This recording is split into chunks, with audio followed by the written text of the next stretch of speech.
Hello students, कैसे हो। मैं संदीप शर्मा और आप देख रहे हो मेरा यूट्यूब चैनल बिक्स इंस्टीट्यूट, जिस पे आपका स्वागत है। तो बच्चों, आज का अपना जो टॉपिक है उस टॉपिक का नाम है विद्युत फ्लक्स। यानी कि आज अपन देखेंगे कि विद्युत फ्लक्स होता क्या है। तो विद्युत फ्लक्स को पढ़ने से पहले आपको यह पता होना जरूरी है कि क्षेत्रफल सदिश क्या है। तो क्षेत्रफल सदिश की परिभाषा है कि किसी भी सतह के लंबवत बाहर की ओर जो भी आप सदिश बनाओगे उसी सदिश को अपन नाम दे देते हैं क्षेत्रफल सदिश। जैसे आपके पास ये आकृति है जिसको आप बेलन का नाम दे सकते हो। इस बेलन की आकृति में अगर आप देखोगे तो ये पहली सतह S1 है, ये दूसरी सतह आपकी S2 है और ये तीसरी सतह आपकी S3 है। यानी आपने यहाँ देखा कि इस बेलन में आपको 3 सतह मिल रही है। अब इन तीनों सतह पर अगर आप क्षेत्रफल सदिश बनाना चाहोगे तो आपको क्या करना है कि एक लंबवत सदिश बनाना है जो सतह के कैसा हो, बाहर की ओर हो।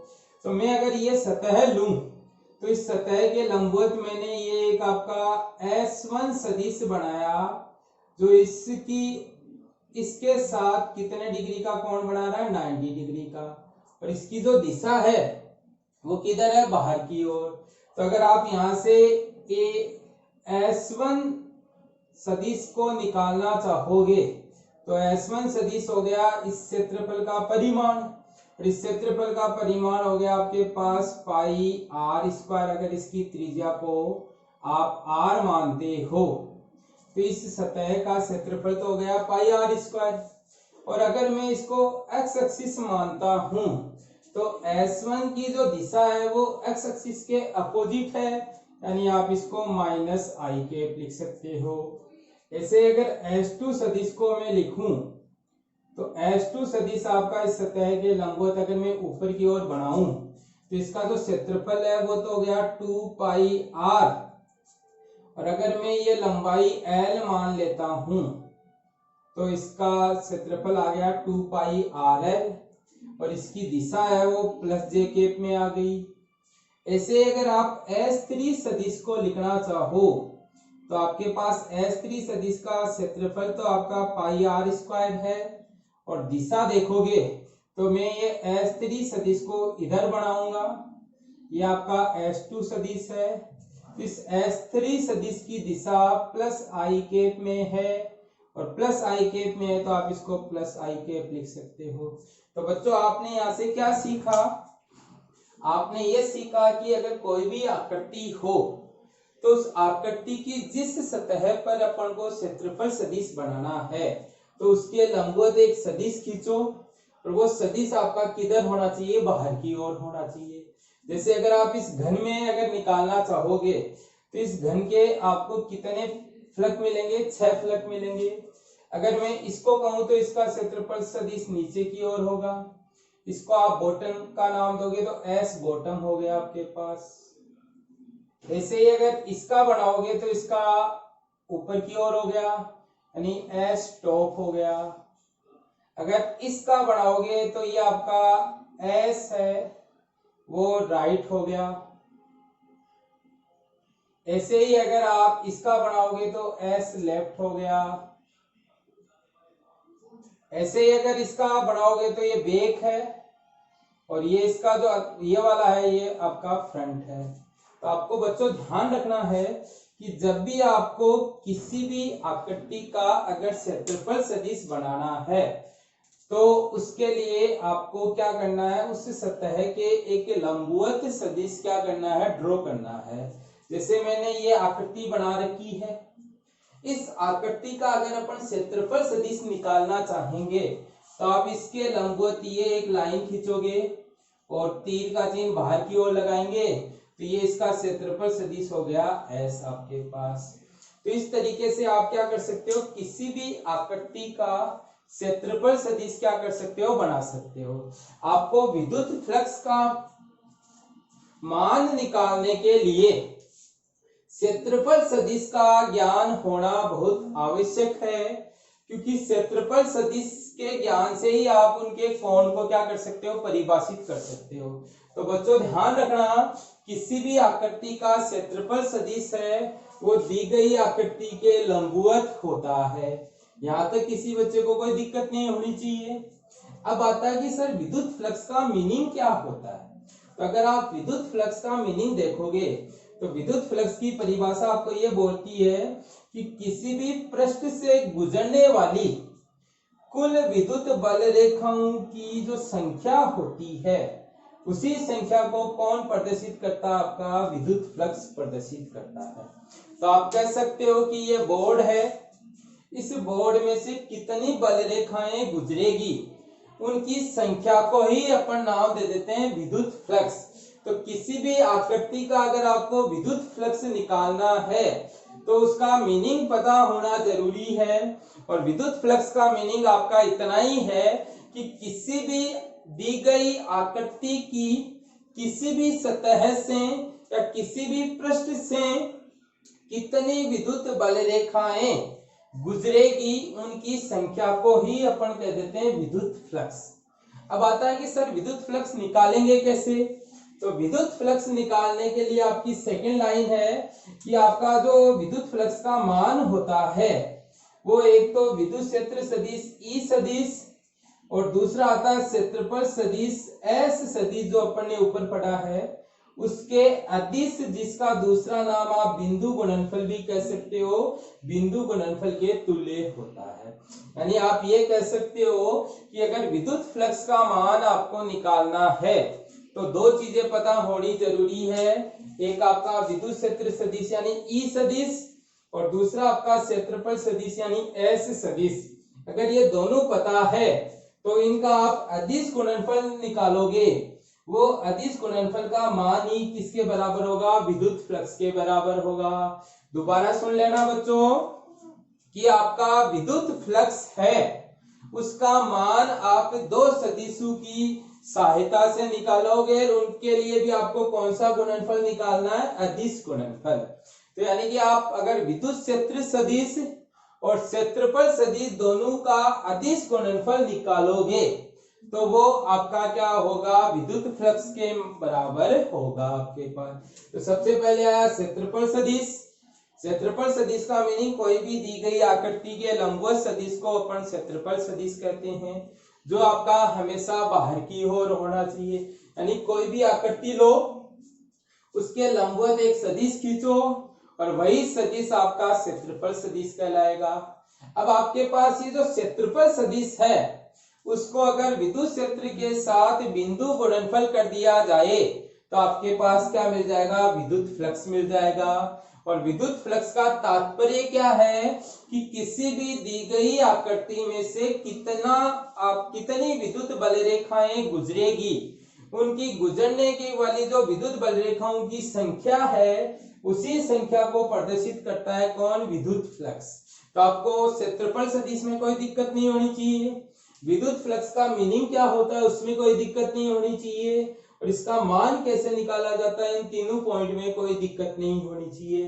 क्लियर है बच्चों, आगे बढ़े। नेक्स्ट आपका आता है कि ये जो विद्युत फ्लक्स है वो अपन दो तरीके के विद्युत क्षेत्र के लिए ज्ञात करते हैं। एक होता है एक समान विद्युत क्षेत्र यानी सब जगह बराबर रहे, और दूसरा होता है असमान विद्युत क्षेत्र यानी जिसका मान आपका क्या होता है, वो चेंज होता रहता हो।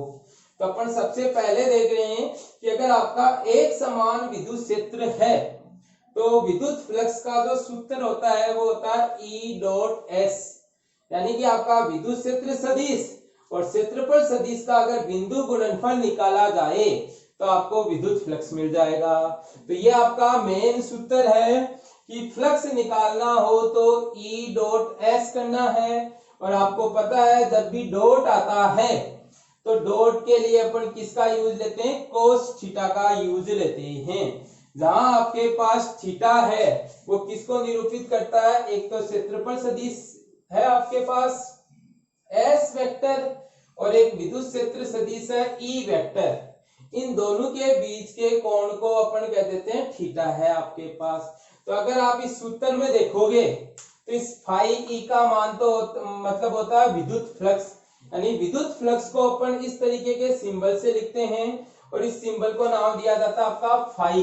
यानी कि ये आपके पास जो सिंबल बनाया है ये फाई है और विद्युत है, इसलिए अपन ने ई लगा दिया, क्योंकि आगे जाके अपन चुंबकीय फ्लक्स भी पढ़ेंगे जहां अपन बी या एम का यूज लेंगे। तो आपका ये जो ई वर्ड है या ई लेटर है वो आपका किसको रिप्रेजेंट करेगा, इलेक्ट्रिक वर्ड को रिप्रेजेंट करने का काम करेगा आपके पास। तो ये आपका सूत्र है, इस सूत्र में फाई ई का मीनिंग समझ लिया, विद्युत फ्लक्स है। एस वेक्टर अपन पढ़ के आए हैं क्या होता है, क्षेत्रफल सदिश, और ई वेक्टर है उसको विद्युत क्षेत्र सदिश का नाम दे देते हैं। अब आपने यहाँ देखा ई एस कोस थीटा, जिसमें ई आपका विद्युत क्षेत्र सदिश का परिमाण है, एस आपका क्षेत्रफल सदिश का परिमाण है। यानी देखो यहाँ पे आप ये जो क्षेत्रफल देख रहे हो ये आपका एस का परिमाण निरूपित करने का कार्य करता है। यानी आप ये कह सकते हो कि ये आपका क्षेत्रफल जो सदिश है उस क्षेत्रफल सदिश के परिमाण को निरूपित करता है आपका, और ये जो है वो आपकी क्षेत्रफल सदिश की दिशा को निरूपित करने का कार्य करता है आपके पास। तो अगर आप यहां से ये देखोगे तो S है वो आपका क्षेत्रफल सदिश का परिमाण है, E आपका विद्युत क्षेत्र सदिश का परिमाण है, और जो थीटा है वो आपके पास अगर इस डायग्राम में देखोगे तो ये तो आपका E है और ये आपका S है। तो इन दोनों के बीच का ये जो कोण बन रहा है आपके पास, किसके बीच में, E सदिश और S सदिश के बीच में ये जो कोण बन रहा है इसको लिखा जाता है आपका थीटा से आपके पास। तो बच्चों दो तरीके के कोण हैं, एक तो थीटा कोण बन रहा है, एक यहाँ वाले कोण को मैं अल्फा से लिख रहा हूं।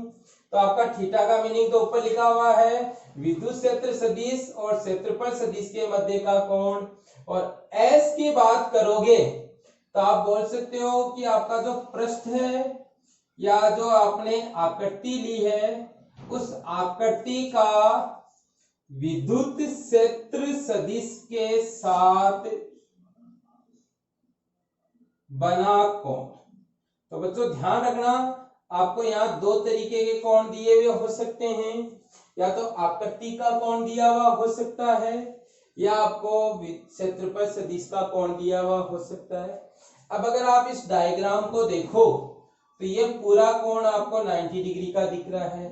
तो अल्फा प्लस थीटा का मान 90 है, यहां से आपके पास थीटा बराबर निकल कर आया 90 माइनस अल्फा। तो अगर आपको किसी क्वेश्चन में अल्फा गिवन हो तो आपको विद्युत फ्लक्स की गणना करने के लिए किसकी जरूरत पड़ेगी, थीटा की जरूरत पड़ेगी, और थीटा निकालने के लिए आपको उसको 90 में से सबट्रैक्ट करना है, किसको, अल्फा को। तो क्वेश्चन को ढंग से पढ़ना कि कौन है वो क्षेत्र सदिश और क्षेत्रफल सदिश के बीच में दिया है, या आपके पास पृष्ठ और विद्युत क्षेत्र सदिश के बीच का कोण दिया है। अगर आपको अल्फा गिवन है तो थीटा निकालने के लिए 90 माइनस अल्फा करना है, और अगर थीटा की डायरेक्ट गिवन है तो आपके पास यहाँ डायरेक्ट रखना है। तो बच्चों आपने यहाँ से क्या सीख लिया, आपने यहाँ से ये सीख लिया कि एक समान विद्युत क्षेत्र के लिए अगर आपको विद्युत फ्लक्स निकालना है तो आपका सूत्र होता है E डॉट S या E S कोस थीटा। अब यहां से अगर आप देखोगे तो आपके पास E डॉट S है वो तो घटकों के रूप में आएगा, और E S कोस थीटा के लिए E का परिमाण चाहिएगा, S का परिमाण चाहिएगा, और E और S के बीच का कोण चाहिएगा। अगर क्वेश्चन में आपको क्या नहीं दिया गया हो, अगर थीटा नहीं दिया गया हो तो हो सकता है उस टाइम पे आपको अल्फा देगा, और अल्फा क्या होता है कि ये जो आकृति है आपके पास, ये जो पृष्ठ S है वो इस विद्युत क्षेत्र के साथ ये जो कोण बना रहा है आपके पास, ये वाला कोण, ये कोण आपका किसको निरूपित करता है, आपका अल्फा को निरूपित करता है। और अल्फा की सहायता से थीटा निकालने के लिए 90 माइनस अल्फा करना है, क्योंकि इन दोनों कोणों का योग 90 डिग्री के बराबर है, तो यहाँ से आप थीटा निकाल सकते हो, कोई दिक्कत नहीं है बच्चों। अगर आपको E और S किसके रूप में दे दे, घटकों के रूप में दे दे, तो तो आप ये कह सकते हो कि घटकों के रूप में विद्युत फ्लक्स, यानी अगर आपको घटकों के रूप में विद्युत फ्लक्स निकालना हो, अब बात आएगी कि सर घटक, तो घटक का मीनिंग आपको एक्स कंपोनेंट दे दे, जैसे ई वेक्टर आपको दे दिया ई एक्स आई के, ई वाई जे के प्लस ई जेड के, ऐसे ही एस वेक्टर दे दिया आपको एस एक्स आई के, एस वाई जे के प्लस एस जेड के, यानी कि आपके पास एक्स घटक दे दिया, वाई घटक दे दिया, जेड घटक दे दिया। ऐसे यहाँ एस का एस एक्स घटक दे दिया, वाई घटक दे दिया, जेड घटक दे दिया, और बोला फाई निकालो। तो आपने सूत्र पढ़ लिया फाई ई बराबर आपका ई और एस का क्या निकालना, आपको बिंदु गुणनफल निकालना है।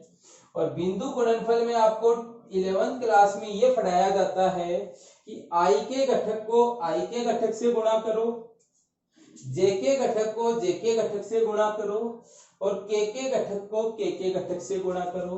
तो अगर आप इसको देखोगे तो यहाँ आई का घटक ई एक्स है और यहाँ आपका एस एक्स है, plus E Y S Y plus E Z S Z. तो इस तरीके से आप क्या कर सकते हो, विद्युत फ्लक्स की गणना कर सकते हो। आपके पास कोई दिक्कत नहीं होनी चाहिए बच्चों इसमें आपके पास। जैसे इसका अगर एक एग्जांपल करना चाहो आप, तो इसका आप क्या कर सकते हो, एक एग्जांपल कर सकते हो। और एग्जांपल को अगर देखोगे तो आपके पास घटकों के रूप में विद्युत फ्लक्स कैसे निकालेंगे वो देख रहे हैं। तो आपको एक क्वेश्चन गिवन है, क्वेश्चन में ये गिवन है कि आपका ई सदिश है वो 3i के प्लस 4j के न्यूटन पर कूलम है, और आपका एस सदिश है वो -3i के मीटर स्क्वायर है। अब आपको इस क्वेश्चन में बोला है कि फाई ई की गणना करके बताओ। तो आप सीधा सीधा सूत्र जानते हो कि सर अगर हमें फाई ई निकालना हो, यानी कि फाई ई इक्वल टू होता है ई डॉट एस, और यहां से देखोगे तो इन दोनों का क्या निकालना, डॉट यानी अदिश गुणनफल निकालना है। अब अगर अदिश गुणनफल निकालना तो यहां से आपको ये चीज ध्यान रखनी है कि बिंदु गुणनफल करते टाइम पे फर्स्ट आई घटक, तो इसका आई घटक है 3 और इसका आई घटक है -3, बीच में प्लस का साइन, यहाँ आपका जे घटक 4 है और दूसरे में जे घटक नहीं है तो 0 मान लिया। ऐसे तीसरा के घटक है नहीं दोनों में तो दोनों के 0 मान लिए, और यहां से अपन ने हल किया तो 3 इंटू 3 आया -9। अब यहां से आप इसकी यूनिट भी निकाल सकते हो, इसकी यूनिट न्यूटन पर कूलम गिवन है और इसकी यूनिट आपके पास मीटर स्क्वायर है। तो आपके पास ये जो न्यूटन पर कूलम इंटू मीटर स्क्वायर लिखा है, ये ध्यान रखना आपके पास क्या होती है, यूनिट ऑफ इलेक्ट्रिक फ्लक्स होती है आपके पास। तो बच्चों आपने यहाँ से दो चीजें सीख ली, एक तो इलेक्ट्रिक फ्लक्स की यूनिट सीख ली, newton upon coulomb into metre square, क्या किया, ई की यूनिट को एस की यूनिट से मल्टीप्लाई कर दिया, और दूसरा घटकों के रूप में विद्युत फ्लक्स निकालने का तरीका सीख लिया कि किस तरीके से घटकों के रूप में विद्युत फ्लक्स की गणना की जाती है। इसमें किसी बच्चे को कोई दिक्कत नहीं होनी चाहिए। अब देखो बच्चों आपका एक छोटा सा पॉइंट और है, और वो छोटा सा पॉइंट आपको ये कहता है कि अगर आपका विद्युत फ्लक्स है वो असमान विद्युत क्षेत्र के लिए ज्ञात करोगे। असमान विद्युत क्षेत्र या आपका कोई वक्रीय पृष्ठ हो, तो जैसे आपके पास ये कोई एक आकृति है और ये आकृति आपकी वक्र फॉर्म में है, तो आपके पास इसमें से विद्युत फ्लक्स निकालने के लिए आपको सबसे पहले क्या करना है कि इसको बहुत छोटे छोटे टुकड़ों में तोड़ना है। तो आप इस तरीके से क्या कर सकते हो, इसमें बहुत सारे छोटे छोटे क्षेत्रफल बना सकते हो, यानी कि इस आकृति को अपन ने इस तरीके से क्या कर दिया, छोटे छोटे कंपोनेंट्स में तोड़ दिया। जैसे आपने ये छोटे छोटे पार्ट इस पे ले लिए। अब इन छोटे छोटे पार्ट का लेने का फायदा क्या होता है, वो आपके पास ये 2 पॉइंट हैं। ये अपन ने ये जो delta S1 delta S2 delta S3 dot dot delta Sn आपने क्या किए, ये छोटे छोटे क्षेत्रफल अवयव लिए। जैसे आपके पास इसको नाम दे दो डेल्टा S1 है, इसको नाम दे दिया डेल्टा S2 है, ऐसे ये आपका डेल्टा Sn है। ऐसे आपके पास यहाँ ये कोई बीच में आया और इस बीच के अवयव को आपने नाम दे दिया डेल्टा Si, ये आपका I है। तो आपने क्या किया कि जो आपको असमान आकृति दी गई थी उसको ऐसे छोटे छोटे टुकड़ों में तोड़ लिया। अब बात है कि इसे क्यों तोड़ते हैं, तो तोड़ने का कारण यह बताया गया है कि इस छोटी आकृति को समतल माना जा सकता है और दूसरा इस आकृति पर विद्युत क्षेत्र को नियत माना जा सकता है, यानी कि यहाँ चेंज नहीं होगा। और चेंज नहीं होगा तो आप इसका छोटे का फ्लक्स निकाल लो डेल्टा फाई, और आई वे में से निकाल रहे हैं तो आई आपने इसका लिख दिया और इसको लिख दिया ई सदिश डॉट डेल्टा एस सदिश। आपके पास क्या किया आपने, इस छोटे का फ्लक्स निकाल दिया। ये हो गया आपका छोटे अवयव का विद्युत फ्लक्स। और इस छोटे अवयव के विद्युत फ्लक्स निकालने के बाद में अगर आपको फाई टोटल निकालना है तो आप कहोगे कि सर पहले अवयव का फ्लक्स प्लस दूसरे अवयव का फ्लक्स और इस तरीके से nवे अवयव का फ्लक्स, यानी कि ये जो छोटे छोटे टुकड़े लिए इनका सबका अलग अलग निकाल लो। और अलग अलग निकालने के बाद में आप इसको सिग्मा ये कर दो आपके पास। तो आपने यहां से क्या देखा, यहां से ये देखा कि अगर सर असमान आकृति दी गई हो तो पहले छोटे छोटे टुकड़े लेंगे, उन टुकड़ों में से किसी एक टुकड़े का फ्लक्स निकालेंगे जो इस सूत्र से निकाल सकते हैं ई डॉट एस के सूत्र से। अब इस छोटे छोटे अवयवों के जितने भी फ्लक्स आए उनका योग कर देंगे तो आपके पास कुल फ्लक्स आ जाएगा आपके पास। तो ध्यान रखना असमान आकृति में से विद्युत फ्लक्स निकालने के लिए क्या किया जाता है, पहले छोटे अवयव का निकाला जाता है और फिर उसका क्या किया जाता है सिग्मा, यानी कि योग किया जाता है किनका, जो अलग अलग अवयव हैं उनके फ्लक्स का। अब आपको यहाँ से एक चीज और ध्यान रखनी है कि अगर अवयव बहुत ज्यादा छोटा हो तो आप इस सिग्मा के साइन को रिप्लेस कर सकते हो इंटीग्रेशन के सिंबल से। तो आप यहाँ से इस सिग्मा की जगह क्या यूज में ले सकते हो, इंटीग्रेशन। तो ध्यान रखना अगर आपके पास अवयव बहुत छोटा है तो इस तरीके का सिंबल यूज में लेते हैं, और अगर आकृति आपकी बंद फॉर्म में है यानी क्लोज्ड है आपके पास आकृति। अब क्लोज्ड आकृति का मीनिंग जैसे गोलाकार आकृति है या कोई बेलन है या आपके पास कोई घन है, तो उस टाइम पे आप क्या करते हो, इस इंटीग्रेशन के सिंबल में एक छोटा सा बबल लगाते हो और ये बबल बताता है कि विद्युत क्षेत्र का पृष्ठीय समाकलन है किसके अनुदिश, बंद पृष्ठ के अनुदिश। और बंद पृष्ठ आपके पास कौन हो सकता है, गोला हो सकता है, बेलन हो सकता है या घन हो सकता है। तो बच्चों ये आपके पास विद्युत फ्लक्स निकालने के तरीके हुए कि आपका विद्युत फ्लक्स है वो एक समान विद्युत क्षेत्र में तो कैसे निकालेंगे, घटकों के रूप में किस तरीके से निकाला जाएगा, और तीसरा असमान विद्युत क्षेत्र के लिए किस तरीके से अपन इसकी गणना करेंगे। किसी बच्चे को इसमें कोई दिक्कत नहीं होनी चाहिए, क्लियर है। एक बार स्क्रीनशॉट ले लीजिए इसका आप।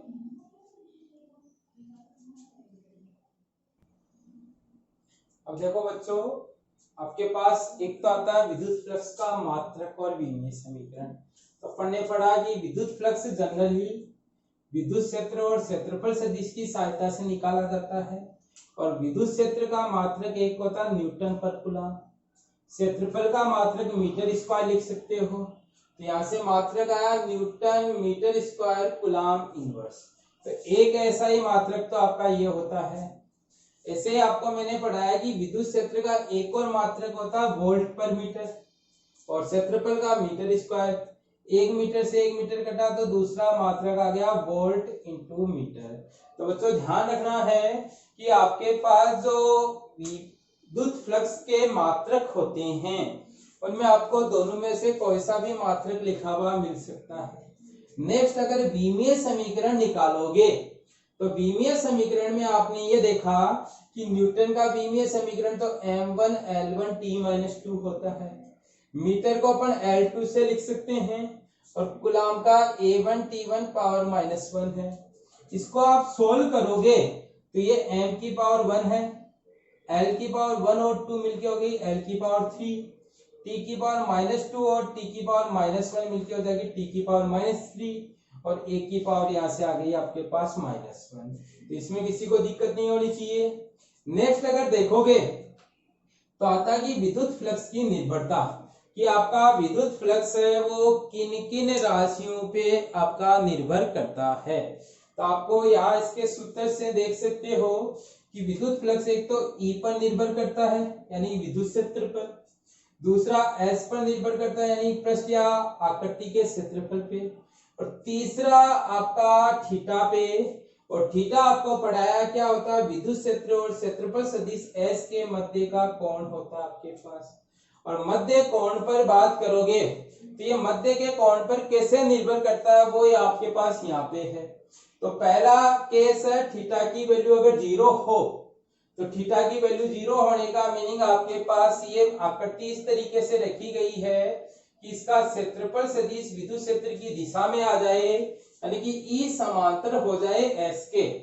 तो उस टाइम पे cos थीटा की वैल्यू 1 होती है, प्लस में मैक्सिमम बोलते हैं उसको। तो उस टाइम पे फाई E है वो प्लस ES आएगा, और ये प्लस ES या तो धनात्मक फ्लक्स मिला इसको अपन निर्गत फ्लक्स का नाम भी देते हैं। कैसे, ये आपके पास कोई एक बेलन है और इस बेलन में मैंने कोई ऐसे विद्युत क्षेत्र लगा रखा है, यानी कि आपके पास ये बेलन है और इस बेलन पे अपन ने ऐसे विद्युत क्षेत्र लगाया। तो आप देखोगे इस हिस्से में तो विद्युत बल रेखा प्रवेश कर रही है और इस हिस्से से क्या कर रही है, बाहर निकल रही है। तो यानी कि ये वाला हिस्सा तो देगा निवेशी फ्लक्स और इधर वाला हिस्सा देगा निर्गत फ्लक्स। निवेशी का मीनिंग अंदर जाने वाला और निर्गत का मीनिंग बाहर निकलने वाला। तो अगर आप इस जगह पर देखोगे तो इस जगह पर आपके पास थीटा का मान है वो 180 डिग्री मिल रहा है। कैसे, इसका क्षेत्रफल सदिश अभी बनाना सीखा है, इधर की ओर होगा और विद्युत क्षेत्र आपका इधर है, तो दोनों के बीच में कोण बन गया 180 डिग्री।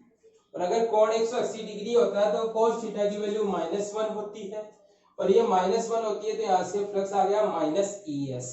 तो आप देख रहे हो कि यहाँ का फ्लक्स आपका निवेशी फ्लक्स है जो हमेशा किस में होगा, माइनस में होगा। ऐसे अगर आप यहाँ देखोगे तो ये विद्युत क्षेत्र बाहर निकल रहा है और इसका क्षेत्रफल सदिश है वो भी बाहर है और दोनों एक ही दिशा में होने के कारण थीटा 0 बन गया। और थीटा 0 बन गया तो इस टाइम पे फ्लक्स आपका धनात्मक होता है और ये फ्लक्स बाहर निकल रहा है, इसलिए इसको निर्गत फ्लक्स नाम दिया जाता है। एक और केस आता है कि थीटा की वैल्यू 90 हो, जैसे ये वाली आकृति है, इस आकृति में क्षेत्रफल सदिश तो ऊपर की ओर है और विद्युत क्षेत्र ऐसे है तो यानी 90 डिग्री का कोण है। और जब 90 डिग्री का कोण होगा तो cos थीटा की वैल्यू 0 होगी और 0 होगी तो फाई E की वैल्यू भी क्या मिलेगी, 0 मिलेगी।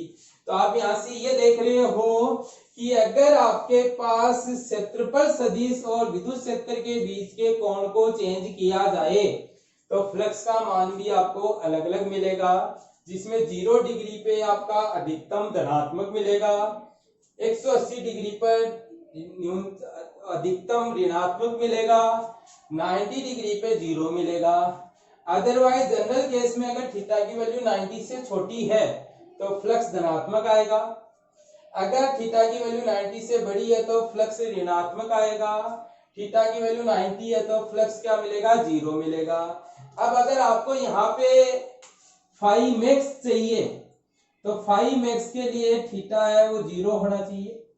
यहाँ अगर फाई मैक्स चाहिए तो यहाँ आपके पास थीटा की वैल्यू 180 होनी चाहिए। कहने का मीनिंग है कि अगर फ्लक्स की वैल्यू माइनस में अधिकतम चाहिए तब तो 180 डिग्री यानी ये वाली स्थिति होगी, अगर फ्लक्स की वैल्यू धनात्मक और अधिकतम चाहिए तो ये वाली स्थिति होगी। तो बच्चों ये निर्भरता को भी ध्यान में रखना है कि कई बार आपको कोण ना दे कैसे दे देगा कि विद्युत क्षेत्र क्षेत्रफल सदिश के समांतर है, विद्युत क्षेत्र क्षेत्रफल सदिश के लंबवत है, या आपके पास E है वो पट्टी समांतर हो किसके, एस के, तब आपका कोण 180 डिग्री बनेगा। तो बच्चों ये आपका विद्युत फ्लक्स का कुछ नॉलेज था जो आपको दिया गया है।